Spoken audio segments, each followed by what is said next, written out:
Next up, we're moving to our fourth segment, which is kind of a recap because the filing deadline, at least for the two corporate funded parties, the Democrats and Republicans, passed on Tuesday, right? So you've done some number crunching, and the numbers don't look so hot for the state of our democracy, do they? Well, so the two-party system, I think the takeaway is the two-party system is not healthy. And voters in many cases don't really have meaningful choices within the two-party system about what about their elections. And I think that the change that occurred this year, a lot of the numbers look the same as they look in 2022, but what we've seen is a Democratic Party expansion and a Republican Party contraction. And so as long as the Republicans are the opposition party in the two-party system, it should be worrying to everybody. I'm never going to vote for a Republican, right? But if Republicans are what the two-party system offers as opposition and they're declining quickly, we have a real problem with the two-party system. I think what's great about that, though, is we have a real opportunity to build out Maryland's multi-party system, and I think this filing deadline shows it. So let me get into some of the numbers. So in the state Senate, 25 of 47 districts will have no two-party general election. That's 53% of the state Senate, where if a third-party candidate or an independent candidate does not file for office, the person who wins the primary will win the general election without a contested general election. 22 of those are Dem-only seats. 3 of those are Republican-only seats. And 17 senators, 36% without a third-party challenge, will take office with zero competitive election at any stage. No contested primary and no contested general. That's more than 1/3 of the Maryland State Senate who, if no third-party or independent candidate comes on and they vote for themselves, they will have their position. That is not elections decided by the voters. That is elections decided by the map, the two parties, and the filing deadline. In the House of Delegates, 27 of 71 contests, 38%, have no two-party general election competition. 24 of those are Democrat only. 3 of those are Republican only. And again, that's a significant shift from the last cycle, where they were more evenly split between Republicans and Democrats. In 11 contests for 18 seats, 15% have no competitive election at any stage in the primary or the general election. So numbers much higher in the state Senate, but still absurdly high in the House of Delegates. Combined for the Maryland General Assembly, 44% of races have no two-party general election competition. That is 84 seats out of the 188 seats in Annapolis have no two-party competition. 28 races, 35 seats total, have no competition at any stage. And those legislators are going to Annapolis as long as they vote for themselves, unless Greens, Libertarians, Working Class Party, or independent candidates step up to run against them.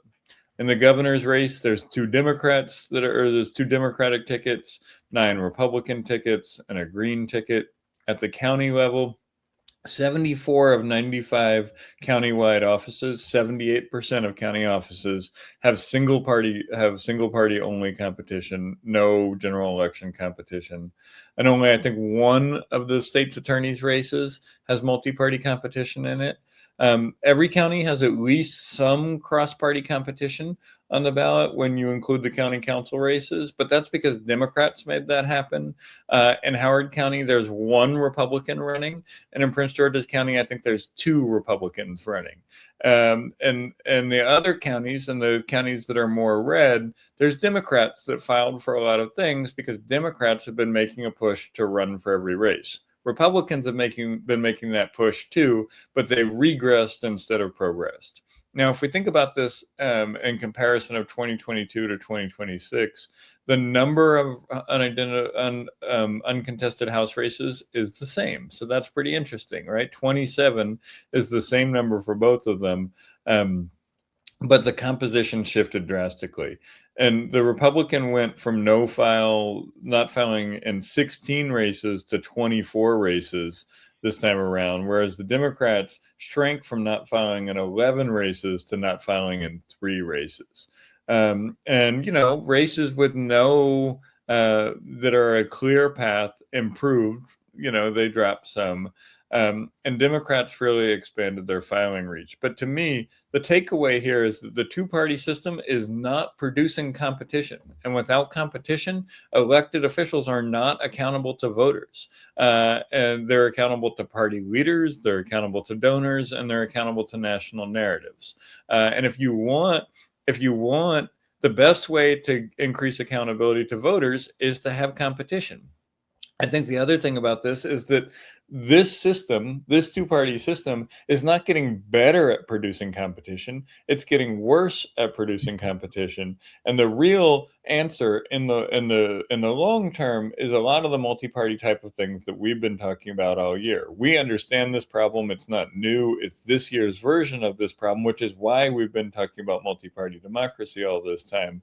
But the short-term answer is that people need to go and file and run as a Green, file and run as an independent, help the Libertarian party get on the ballot and run as a Libertarian, and go file as a working class party candidate. That's the only way we're going to get competition in a lot of these races. Otherwise, voters are going to have no say in some cases and little say in other cases about who their electeds are. I know that's a lot, and I've been really zoomed in on this data. But I've been zoomed in on it because I knew what it was going to say, because, again, this is this year's version of the data. It's not a new phenomenon in Maryland. We talk a whole lot about the number of independent voters. We talk a whole lot about the number of people who are appointed to their position when we talk about the breakdown of democracy. But what we don't talk about is the way that there is not one party or two party competition in a large number of our seats. And if we wonder why folks in Annapolis are not paying attention to us, our communities, and the wants and needs that Carlos was talking about, it is because they don't have competitive primaries and they don't have competitive general elections. And that means they don't have to be accountable to voters, because voters have no say in whether they get there or stay there. Yeah. It is disturbing to see this lack of competition, to see how many uncontested races, at least at this point. But I would say, don't despair. You can run Green with us. You can run with another one of the non-principal parties, or collect signatures to run as an independent, right? So I think that's the takeaway, is this is the February, late winter vibe of the election. And we're optimistic that there will be more contested races in the general election by the time our filing deadline rolls around for this summer. Yep. And so July 6th is the filing deadline for independent candidates and non-principal parties.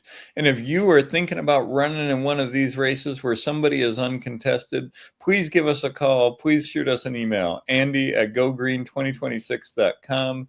Owen at gogreen2026.com. We will talk to you about our ideas. We'll let you know what you need to do. We'll get you in touch with the state Green Party. We would love to see a bunch of Greens contesting these races so that voters have some meaningful choice on election day, and electeds have some accountability to those voters, and not just their national narratives, their donors, and their party bosses, because that's what happens when there's no competition. And so we've been doing a lot of work to lay the long-term foundation for a multi-party democracy that is healthy and has multiple parties represented in Annapolis, that allows voters to be able to hold people accountable and allows voters to feel like they have a say in electing their leaders. And that is the long-term work that we're building. In the short term, the answer to the crisis that is created by the two parties, in the failure of the two parties to provide meaningful competition, is for you and people in your community to run outside of that two-party system and restore the competition in the general election that both parties have worked to deny you. So, it's a lot of numbers. Dana, I will get to work on some visualizations for that. And it's important. It's not just a ha ha. This is the type of thing that political insiders will joke about. Ha ha! Look, it's another year where this person gets to go to Annapolis just by voting for themselves. That is not a joke. That is a problem.